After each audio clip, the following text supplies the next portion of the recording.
Last night, Hollywood's richest and most famous lechers, assailants, and enablers gathered at the Golden Globes as their city, industry, and reputations smoldered in ruin to lecture the rest of America on morality and demand even more millions of dollars to play pretend. We will analyze the tone-deaf, oblivious preening. Then we'll dissect Stephen Miller's showdown with former journalist Jake Tapper in a documentary segment I call Jake Tapper Mean Girl. Finally, Daily Wire's Elisha Krauss and Erielle Davidson from the Federalist join the Panel of Deplorables to discuss Oprah 2020, the deportation of 200,000 Salvadorans. 200,000 Salvadorans, by the way, is the new 50 million Frenchmen. They can't be wrong, but they can be deported. And the psychiatric smears against our stable, genius president. I'm Michael Knowles, and this is The Michael Knowles Show.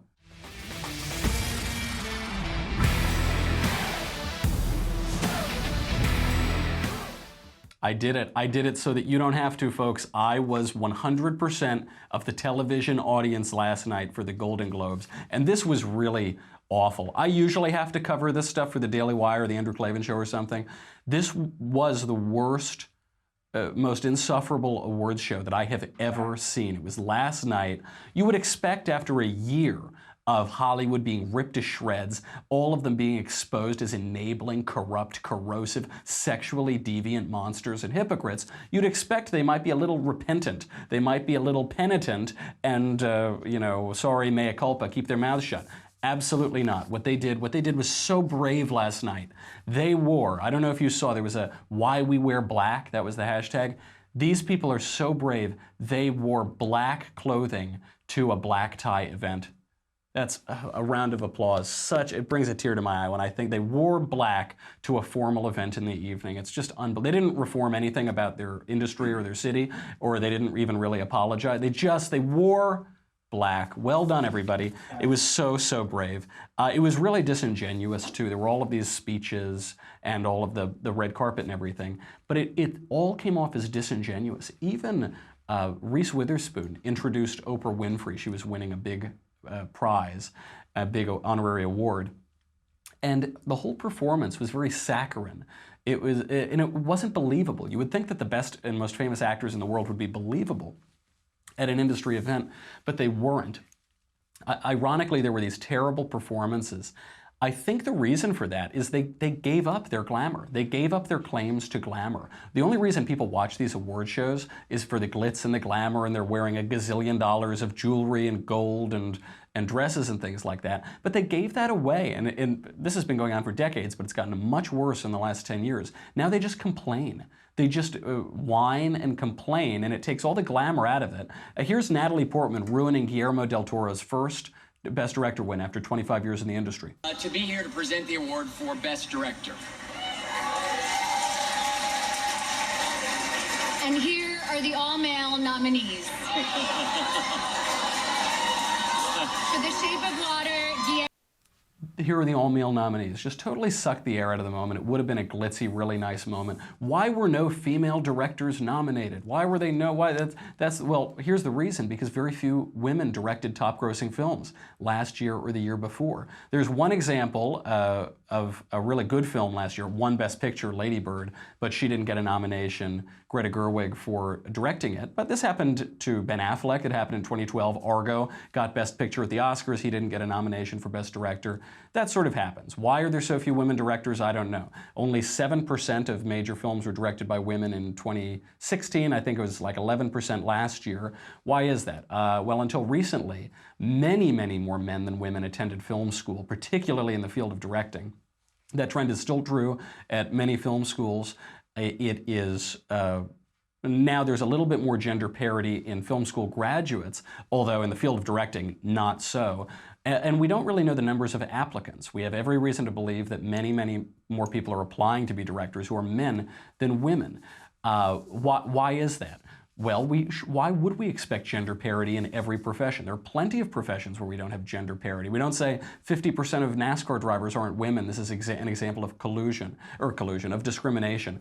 I got in trouble on Twitter last night, I pointed this out, that this random statistic is not in itself evidence of discrimination. You would have to show that. And I got all these angry tweets. This one actress, Evan Rachel Woods, is that her name? Yeah. Evan Rachel Wood, who's on Westworld, she tweeted at me very angrily, and we had a respectful conversation. She couldn't answer the points that I was making, so she said, well, I'm finished with this conversation. And I said, okay. And then she blocked me, because they can't engage with ideas here. It's all posturing. It's all virtue signaling. There's no actually looking at the industry and the statistics. It's just little lapel buttons and let's wear black and look at how virtuous we are. And now we have to get to a little bit more of this. But before we go on with the Golden Globes, speaking of luxury, speaking of once glamour and once luxury, let's talk about Helix Sleep. This is bringing luxury and glamour back. There are a ton of online mattress retailers popping up these days, all with a one-size-fits-all solution to a better sleep. Guess what? One size does not fit all. So Helix offers something that doesn't exist anywhere else. It's a mattress personalized to your unique preferences and sleeping style that will not set you back thousands of dollars. I've moved around a lot from New York, Connecticut, Los Angeles. It's very tough to go in and you shop and they rip you off at these brick and mortar stores. If you go to helixsleep.com/Knowles, Knowles, you take their simple 2 to 3 minute sleep quiz, they will build a custom mattress that will be the best thing that you've ever slept on. I will not spend 4 minutes doing anything in my entire life. This is only 2 to 3 minutes to take their sleep quiz. It's very worth it. For couples, they will even personalize each side of the mattress. So as you know, I prefer to sleep on sort of a firmer mattress, and my fiance, sweet little Elisha, prefers to sleep on a mattress that I am not sleeping on. Those are just different preferences and sleeping preferences. They will customize it to each of you.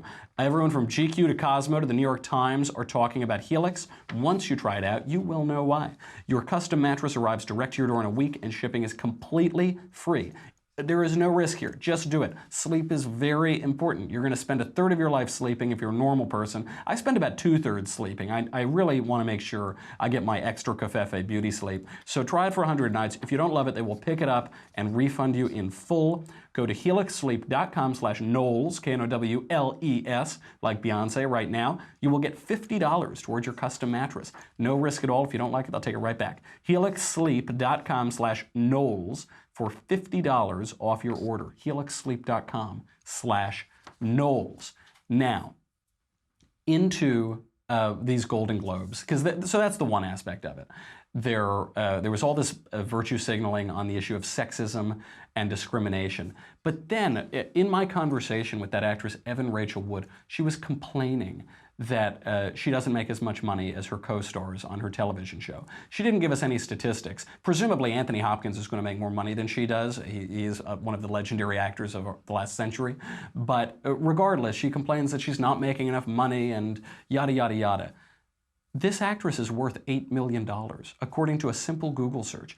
All of these people who are in this room at the Golden Globes are worth millions and millions of dollars, if not billions of dollars, like Oprah Winfrey. So to have them get up there and complain that they're not making enough millions of dollars to pretend and play at pretending all day long, that doesn't play in Peoria. Nobody wants to watch that. Nobody has the right to direct a movie. No one has the right to direct a $50 million feature film or to act or to screenwrite. You don't have the right to have movies made just because you want to and you feel very special. You have to go in. If you don't think you're making enough money, negotiate. Fire your agent and get a better negotiator so that you can get a better deal. Nobody's watching this because you don't. The American people don't have to watch this. We don't have to watch you get up and shriek and scream and yell that you're not making enough money. We can just tune out. That's what most Americans did. The Golden Globes ratings fell again, even from last year. So it's down 5% overall and a whopping 11% in the key demographic of adults aged 18 to 49. This is a 6-year low. It matches even as far back as 2012's results. So keep it up, folks. Take everybody for granted. Take your box office for granted. Take your audience for granted. Keep on politicizing. Once lighthearted entertainment, it worked so well for ESPN, didn't it? Is that even still a channel anymore? I don't know. Let's get into the Miller interviews. There was this big famous interview over the weekend. It got a lot of play. White House aide Stephen Miller went on the television program of former journalist Jake Tapper. This is a segment that I will call Jake Tapper Mean Girl. Stephen, take it away. I can only tell you my experience, which is that I joined the campaign in January of 16, before the first ballot was cast in the Iowa caucus. Bannon helped you get that job.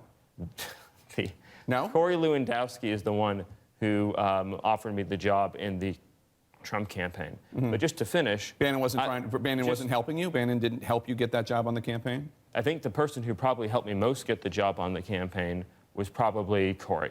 But the most important thing, because I've been working with Corey before I joined, to try and help out with the campaign.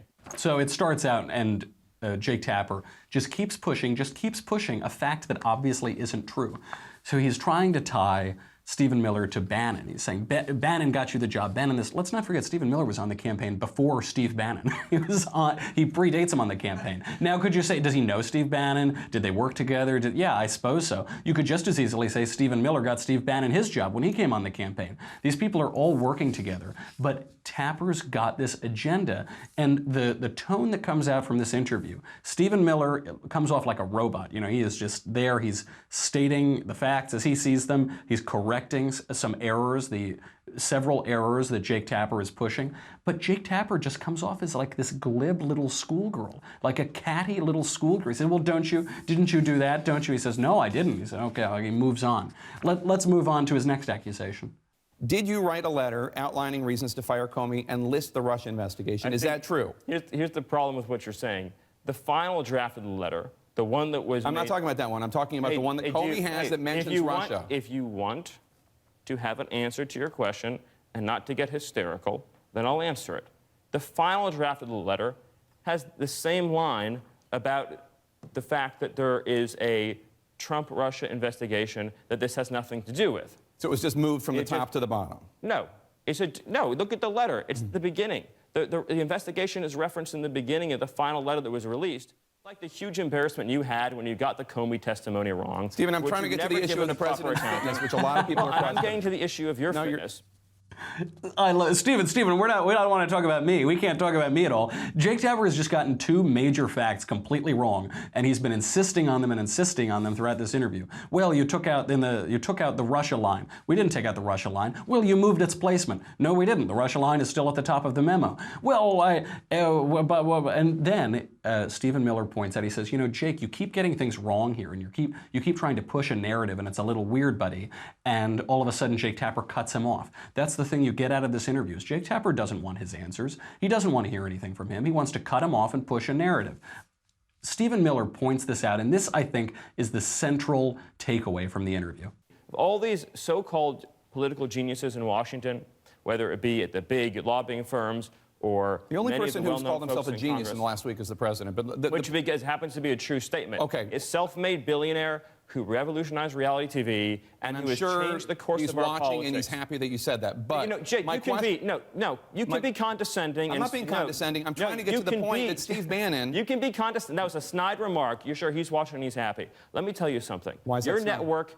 You can be as condescending as you want. It's part of your MO. But listen, you can have 24/7. I have no idea why you're attacking me. Well, I'll explain to you. My point is, I'll tell you why I'm attacking you. Steve Bannon. I'm not being condescending. I'm not being passive-aggressive. How many times has anyone ever said I'm not being passive-aggressive when they weren't being very, very passive-aggressive? This is what is really sad about Jake Tapper. He used to, especially during the Obama years, he was a pretty tough journalist, played it straight. When a lot of the media were fawning over Barack Obama, he didn't do that. He just played it as a kind of straight-faced guy going for the facts. And now he's this whiny, shallow, petulant little schoolgirl who says, well, I'm sure your boss saw it, and he just saw what you said, and then, oh, he'll be so happy about that. But anyway, moving on. Like, are you kidding me, buddy? You're supposed to be the last newsman in America. Why are you getting these snide little barbs in? This smug smarm? You don't need to do that. And by the way, Stephen Miller is a robot. You can get very unemotional answers out of him, but Jake Tapper himself can't refrain from being emotional in this interview. That's why Miller says, stop being hysterical. Why are you trying to make this all personal? Why are you trying to get little barbs and insults in? I'm giving you an answer. Jake Tapper revisits this later in the interview. There's one viewer that you care about right now, and you're being obsequious, you're being a factotum in order to please him, okay? No. And I think I've wasted enough of my viewers' time. Thank you, Stephen. As Republicans, lawmakers call for Attorney General Jeff Sessions to resign. Two aspects of this. One, he has to cut him off because Stephen Miller isn't saying what he wants him to say. So he isn't going along with the pre-scripted interview that Jake Tapper clearly had outlined in his head. So he has to just cut him off very rudely. It was really awful. Even from the beginning, to bring up those personal insults and barbs is so rude, so unbecoming of a serious newsman. But Jake Tapper hasn't been a serious newsman for a very long time. But to get that same exact barb in again, it was pathetic. I mean, it was the sort of insult that you would hear in middle school. You would hear somebody say, well, I know that really secretly you only care about this. It's not even psychobabble. Psychobabble is much more elevated than what Jake Tapper is doing here to Stephen Miller. And that's where it really takes a turn, because Jake Tapper, having once been a journalist, he's now fully at CNN, he's doing the CNN thing. God knows why. His bosses may have told him that he had to turn up the smarm and the smug. He's basically auditioning to be Jon Stewart. Outside of this interview, here are some other examples. House apparently does not like any questions about any of this. Not a ban. Okay. But I could have sworn I heard somebody in the Trump administration using the term ban before. Was it possibly President Trump? Okay, but to be fair, that was Sean Spicer on Sunday. Surely he has not used the term ban since then, such as, I don't know, last night when he spoke at George Washington University. It's all sarcasm. It's dripping in sarcasm, and he's so regularly missing his role. If the role that he once served is being a journalist and a straight journalist, everything now is so elitist and so condescending. Stephen Miller, I wonder if he had that even loaded up and ready to go to accuse him of being condescending. The Trump administration is very good at branding people, finding an essential flaw in their character and pulling it to the forefront and showing that to people. That is Jake Tapper's. Donald Trump, I think, has made the guy go completely mad, and he can't help. He wears his hatred and fury and madness at Donald Trump on his sleeve. It's affected a lot of his coverage. Regularly, he just misses the point entirely of news stories. Akbar, God is great, sometimes said under the most beautiful of circumstances, and too often we hear of it being said in moments like this. That's the story, right, Jake? The story is that Allahu Akbar, the chant of jihadis when they are about to blow things up, that's off. Sometimes it's said in beautiful circumstances. That's the story. Of course not. It's posturing and it's preening. And other times, though, he'll just outright lie. It's not normal for a president to make fun of disabled people, right? That's not normal. Yeah. Right? Correct. When did he make fun of disabled people? When did he make fun of somebody's disability? It didn't happen. This was a regular attack from the left during the 2016 primary debates because there was some reporter who was saying mean things about Trump, and he pretended to be spastic when he was impersonating him. But Donald Trump did precisely the same impersonation when he was making fun of a general, when he was making fun of Ted Cruz, when he was making fun of himself, actually. He was making fun of something that he himself had done in the past. He said, oh, yeah, I don't know. He wasn't being coherent or making sense. This was a total lie. Jake Tapper honestly peddled it. How about some more? I want to ask you, in Quebec City last week, a white right-wing terrorist opened fire on a mosque filled with innocent men, women, and children. 6 people were killed. President Trump has not said or tweeted one public word about this. You want to talk about ignoring terrorism? Why hasn't the president offered his sympathy to our neighbors in the north? Gee, Jake, do you still beat your wife? That is a fairer question than what you just brought up to Kellyanne Conway. Not only is it ridiculous in the position and the defense that it puts the interviewee in, but it's just not grounded in any reality. We know that President Trump had already called the leaders of Canada and offered his support and offered his condolences on the phone. So it isn't true. He publicly offered his support to the neighbors to the north, but that didn't go with the narrative. So Jake Tapper, he had to reinvent history and reinvent the presidency, which he keeps trying to do. He tried to reinvent it with Stephen Miller. Miller wouldn't play along, so we kicked him off of his show. Now, so he used to be a journalist in the Obama days. It's really gone downhill during the campaign, certainly during the administration. He's even admitted his naked partisan advocacy on television on election night. That we really need, that Hillary Clinton really needs to maintain. Let's just put this on the board. We need to make Hillary Clinton needs to keep Pennsylvania. We need it. Did you catch that? Did you catch what he said? He didn't say the Clinton campaign. He said, well, we really need humana. I mean the Clinton campaign. And so the only way that we will ever get into the Oval Office, is it hot in here? Is it hot in the CNN studios? Give me a break. But he said it himself. He said, we are on the team. We are working for Hillary Clinton, which was no surprise to anyone who's ever watched CNN. But it was a little bit sad for people who used to like Jake Tapper because he used to be a journalist. The language has continued since he's since President Trump was inaugurated. And people accuse President Trump of using reckless rhetoric, extremist rhetoric. How about the extremist rhetoric from Jake Tapper? Where President Trump's tweets are windows into his soul, unfiltered and often seemingly unmoored. Unmoored. And by the way, this is the perennial attack against Republicans, particularly against Republican presidents and presidential candidates. They have to be crazy. They're all out of their minds. They're all mentally unfit to be president. We're seeing this now. This is coming back up against President Trump. We'll talk about it a little more later. Some of its history with Ronald Reagan and Barry Goldwater and even Dan Quayle, even George W. Bush. But he doesn't just stop there. He doesn't just question the president's mental capacities. He also questions his loyalties. Even the darkest days of the Obama White House's war against Fox News, the Obama White House never banned Fox from attending any sort of press gaggle or briefing. This White House does not seem to respect the idea of accountability. This White House does not seem to value an independent press. There is a word for that line of thinking. The word is un-American. That isn't true, by the way. Barack Obama did try to disinvite Fox News from a press gaggle, I think in 2009, and it was only because the rest of the press wouldn't show up. They were so offended by it that they had to continue to invite them. But Obama actually did try to do that. Nothing unprecedented at all. How about the final hit, Jake? If you are a soldier in harm's way right now, if you are a hungry child in Appalachia or the inner city, if you are an unemployed worker in a hollow shell of a steel town, that's not a president who seemed rather focused on your particular needs and wants. That's a president focused on his bad press. It was unhinged. A lot of Americans are going to watch that press conference and think, that guy is not focused on me. I don't even know what he's focused on.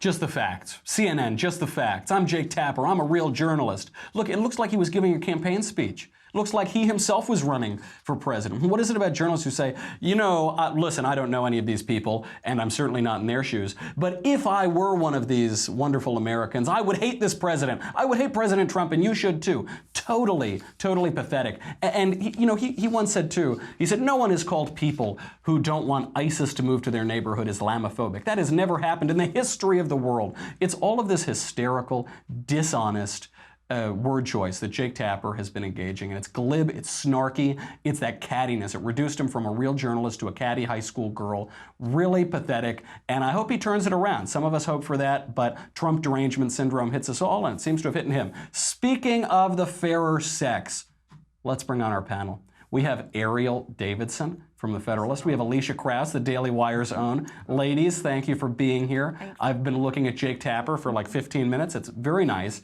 to look at you and hear from you.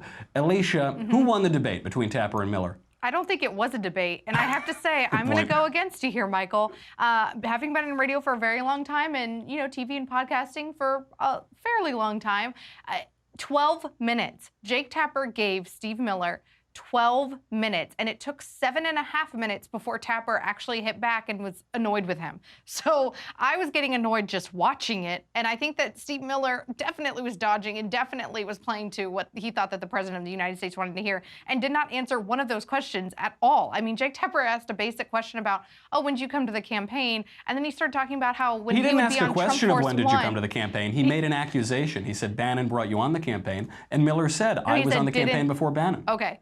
All that to say, bad performance by both guys. Can we agree there? I don't think it's this takedown of the mainstream media that everyone is claiming it is. It was obviously Stephen Miller went in there. And he was given tons of time. He was given more than 12 minutes to, I mean, 12 minutes of Jake Tapper interrupting him. I totally agree with you. He went in there with his agenda, as do all White House flacks. They go in there with their bullet points that they're going to hit. Stephen Miller is a robot. He's a highly intelligent robot, and he was going to hit his points. He wasn't going to answer certain of Jake Tapper's questions. But that doesn't excuse Tapper. Tapper had two premises that were just flat out false that he kept hammering. And my question, I don't care about that. Then Miller should have called them false and then moved along. He tried to, but Jake kept interrupting. He kept interrupting him. He did say that was false. The Russia line was in the top of the thing. But I don't even really mind that. I don't care if Jake Tapper is going to hit a White House aide pretty hard. I suppose that's his job. My question is the glibness, the snark. Do you think that in this media age,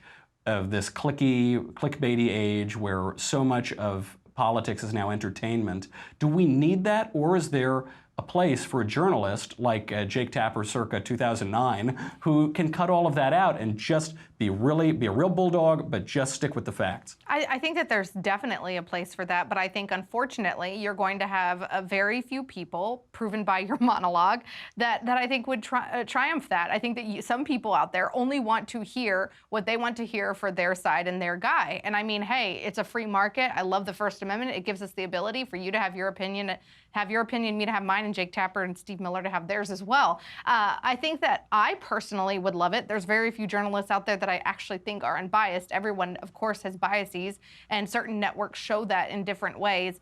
I think that there's a part of the audience that would like unbiased reporting, but even when Jake Tapper has done unbiased reporting when it comes to the Trump White House, even when Jake Tapper hit Hillary Clinton in 2016 during the campaign, it still wasn't enough for some people, and I don't know that any of these people can win in any way.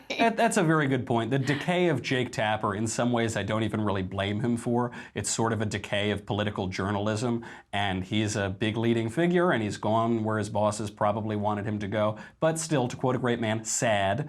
Erielle, is Stephen Miller a good public face for this administration? We were talking about a very intelligent robot who came in and was guns a-blazing against Jake Tapper. Should they keep sending him out as a public flack? Well, it's interesting because when he did that press conference on immigration, I actually think he did a phenomenal job. I think he did a great job of addressing Acosta's advances in a lot of ways, and I think he ended up coming out of that as sort of the hero against fake news media. Now, this interview, I agree with Elisha. It was bad on both sides. I think Stephen Miller's face, he sort of looked disengaged from it for the majority of it. And I felt like Tapper just handled himself pretty unprofessionally. And I was surprised because I usually have a higher opinion of Tapper, especially when it comes to CNN in general. I think certainly. I mean, he's the greatest journalist in the history of the world compared to his colleagues at CNN. Right, of course. But I think that this interview in particular, I was pretty disappointed by both of them. I would be willing to give Stephen Miller another chance, but I think that this interview kind of fell short for me. So I agree with Elisha on that front, definitely. He was just, I totally agree, Erielle. I had to watch old footage of Stephen Miller because I know he's capable of being better on television and answering direct questions. I mean, the Jim Acosta, Steve Miller exchange of that press conference that Erielle just mentioned is peak Miller, doing a very good thing when he corrects Acosta's quote from the poem on the Statue of Liberty and then brings it back to his talking point. He was just all over the place here, and if I had to be sitting down with him trying to get questions out of him, whether I agreed with his stance and the White House's positioning on the Bannon thing or not, I would have been annoyed after 12 and a half minutes of him yapping. Absolutely. And as Ronald Reagan said, if you're explaining, you're losing. I think that's what Miller was thinking going into this. The mainstream media have been trying to set the agenda of public discourse around some stupid and irrelevant meeting that may or may not have taken place or may not have included certain figures from the campaign with some Russian lawyer who I guess was sent there to disrupt things and blah, blah, blah, blah, blah. And they want that to be the news cycle every single day. Stephen Miller went in there and said absolutely not. He's responding to allegations made in this tabloid book by Michael Wolff. And also, Trump has just had a very public break from his former strategist, Steve Bannon. So there are a lot of different narratives and a lot of different news agendas that are fighting for primacy here. I do agree, Stephen Miller has come off better in other venues, but again, he was going in there guns blazing. On the central question of the book itself, Erielle, is this book The Fire and Fury by Michael Wolff. Is it worth reading? Have you read it? Elisha, have you read it? No, just excerpts.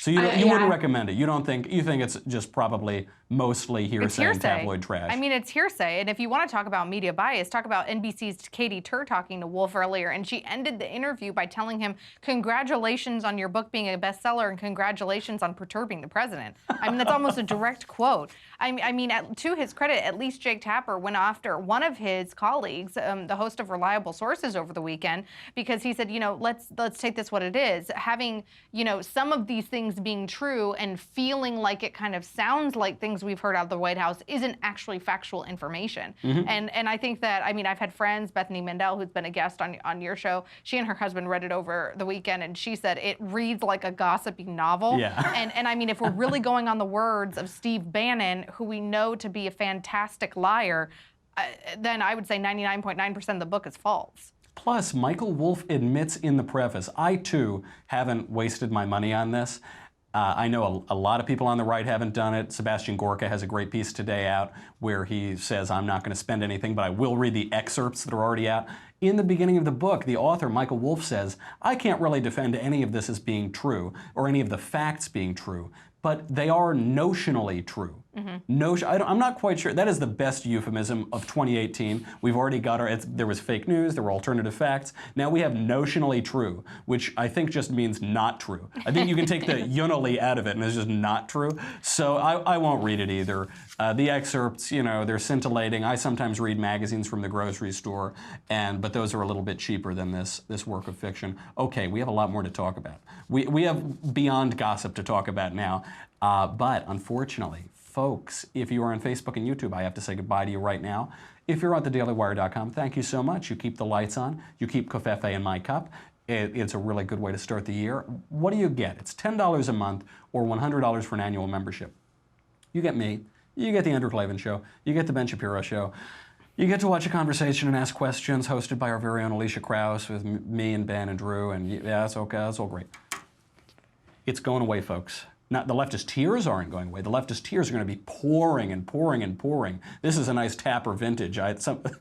Some of my panel today might disagree, but I've been lapping them up all weekend, and especially after the Golden Globes. There were floods in my own city right now of Los Angeles. But the leftist tears tumbler is going away. You will not know the time or the hour when it disappears, but make sure you get yours right now. You can only get it with an annual membership to the Daily Wire. Go to dailywire.com. Right now. We'll be right back.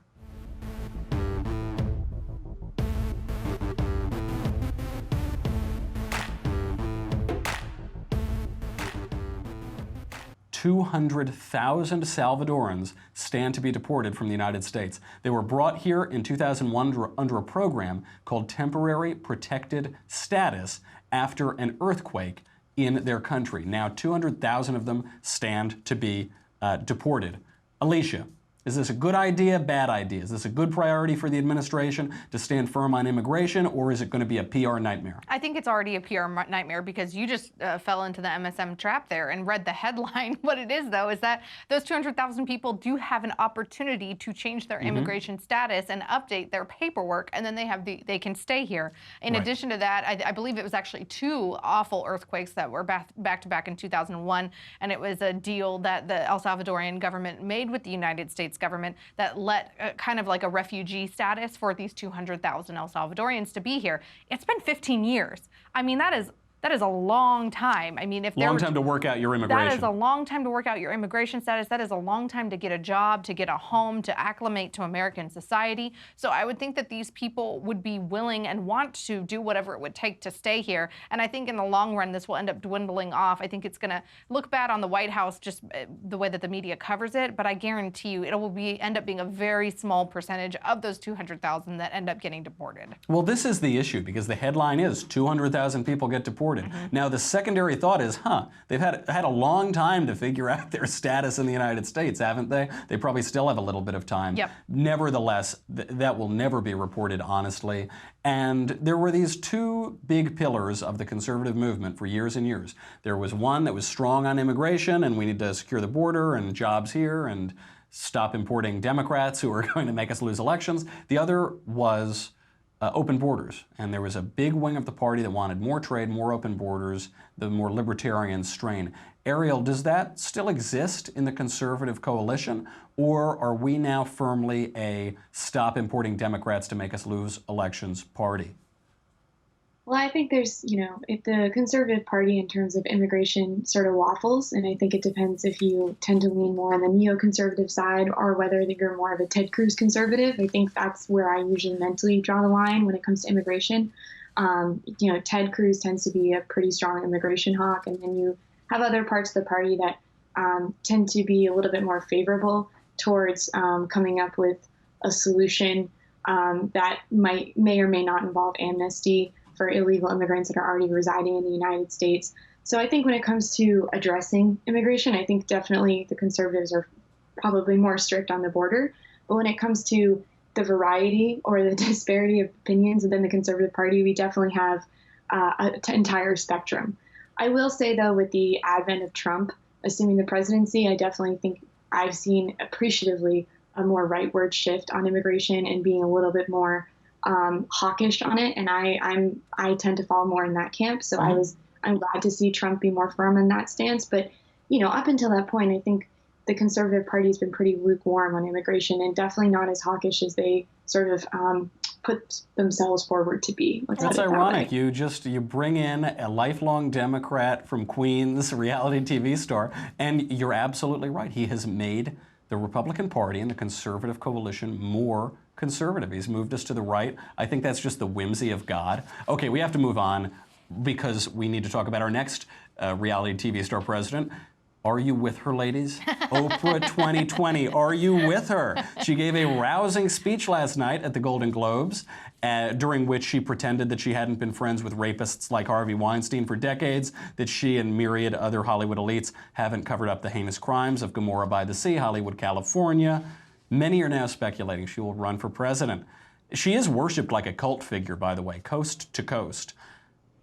Elisha, is Oprah the next president of the United States? Only if The Rock does not run against her, which I am Team Rock 2020 or 2024. I don't know, whatever. I will vote for The Rock over Oprah Winfrey.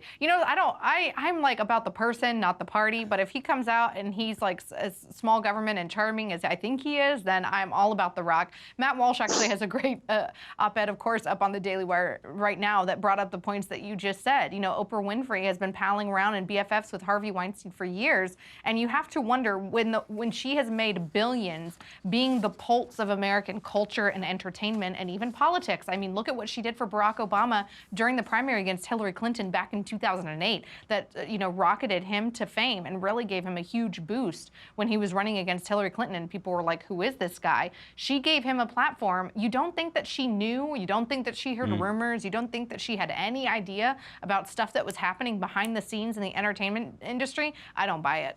Absolutely right. And she has a lot of other baggage, too. So she's worshipped like a cult figure. She's beloved. In some ways, very often the next president is the antithesis of his predecessor. So you had, George W. Bush comes in after Clinton, and, Clinton was an unsavory, undignified sexual creep, and George W. Bush is going to restore dignity to the White House, born-again Christian. Clinton was this young, liberal whippersnapper in reaction to the old, stodgy Republican George H.W. Bush.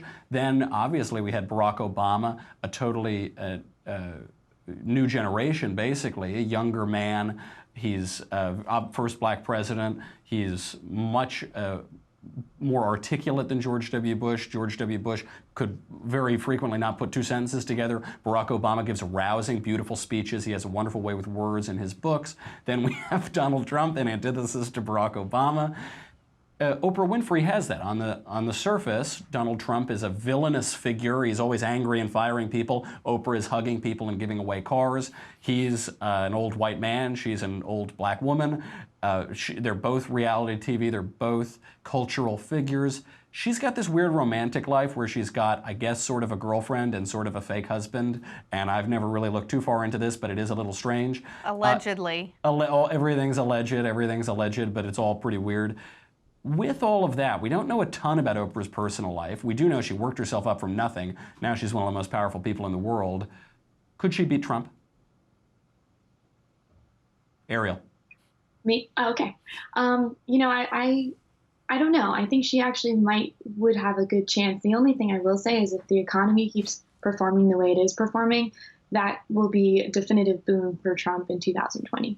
But I think when it comes to Oprah's, curbside appeal, I think you hit the nail on the head. She has the perfect personality for it. When it comes to policy expertise, Trump's going to be coming into this race with 4 years of a presidency under his belt, or 3 years, and so he's going to be able to bring that to the table. So it's going to be funny. There are plenty of commentators who made this point yesterday evening, where they said it's going to be really interesting to watch. I think Ben Shapiro said this, really interesting to watch the media do a total 180 on the necessity of public policy. They're already doing it. Because once Oprah runs, I mean, that's it. People are going to be ready to get behind her. And the funny thing will be is Trump will actually be more experienced than Oprah by the time she eventually runs. So that's going to be a very funny conundrum. And, given Trump's performance when it comes to the war on ISIS, when it comes to the economy, those are all going to be big wins for Trump. Tax reform. So he'll be able to bring those to the table. So, there are a lot of people who are saying this will be a slam dunk for Oprah. And I don't know. I question that a bit, just because Trump's going to be bringing, he's going to, if all goes well, he's going to be bringing a pretty strong 3 years to the table. But Oprah, he could offer us all of that in the great economy and foreign policy seriousness. But Oprah could give us a free car. And this is Bread and Circuses, folks. 2018 Decadent Culture, Bread and Circuses. So last question. We only have a couple minutes left. We've got to talk about our stable genius president. We have to talk about that stable genius, Donald Trump. So his response to all of the basically baseless accusations in Michael Wolff's tabloid Fire and Fury, he has responded and said that he is, quote, like very smart, and that he is a very stable genius. He's not an unstable idiot, which they say about every Republican president. They do this about all of them. Either they're evil or idiots, and then in retrospect they stop being idiots, but they say it about every single one, and they pretend that every Democrat president is a genius. So Trump, idiot. Bush, idiot. Bush Sr., incompetent. Ronald Reagan, idiot. Gerald Ford, idiot. Gerald Ford, the most athletic president, they portrayed him as stumbling all over his own feet. But the Democrats, Bill Clinton, oh, what a genius. Even Jimmy Carter, utterly feckless president. Well, he's a physicist. He's an engineer. He's a genius, right? You see this again and again. Barack Obama, genius. We have no evidence of that, but that's what they say. With all of that, Donald Trump is the first president to smack back and say, nope, I'm a very stable genius. 2 questions. You can give both of your answers. Elisha, is he a very stable genius? And was that response a good one? No to the first question. And secondly, if Donald Trump hadn't been so open and honest about how he does not drink alcohol and why he does not drink alcohol, I would have thought that he was drunk tweeting. So he's not only, he's not a very stable genius. He has shaky hands, no alcohol, absolutely right. Erielle, is he a stable genius, and was it a good idea? My mom always says to me, if you have to say it, it's less likely that it's true. So if someone has to tell you they're a stable genius, then chances are, it's less likely that that's the case. So I'll leave it at that. But we're talking about politics. Do you remember Bill Clinton? First of all, politicians have to repeat things ad nauseum. That's all they do. They memorize like 6 lines and they smack you over the head with them. Bill Clinton, in his re-election campaign, he said, we got to build a bridge to the 21st century, bridge to the 21st century. I was like 6 years old at the time. I can't get that out of my head. It's still ringing around my head. He said it so many times. In this case, Scott Adams, the Dilbert guy, had an immediate reaction. He said, what Donald Trump is going to do with his weird diction, his weird word choice, and crazy behavior, unstable behavior, he's going to make all of his own critics tie his name to the word stable genius for the next 2 weeks. Yeah. Has he done that? I think he has, yeah. I think that, the title. He's a genius. He's a stable genius. All these words, he's invented so many because he's a great brand marketer, so he's attached words to all of his opponents. But even covfefe, he just made that word up whole cloth. That's like the thesis of my show. I'm going to write my political dissertation on the word covfefe. Will it be blank? Anyway, I already wrote my political dissertation. Very good point. Ladies, so good to have you. We have Elisha Krauss from the Daily Wire, Erielle Davidson from the Federalist. Well, that was so nice. We had that, just so much Jake Tapper and Natalie Portman. It was like, wah, wah, wah. And then those ladies came in and made me feel so much better. That is our show today. Come back tomorrow. We're going to do it all again. I am Michael Knowles. This is The Michael Knowles Show.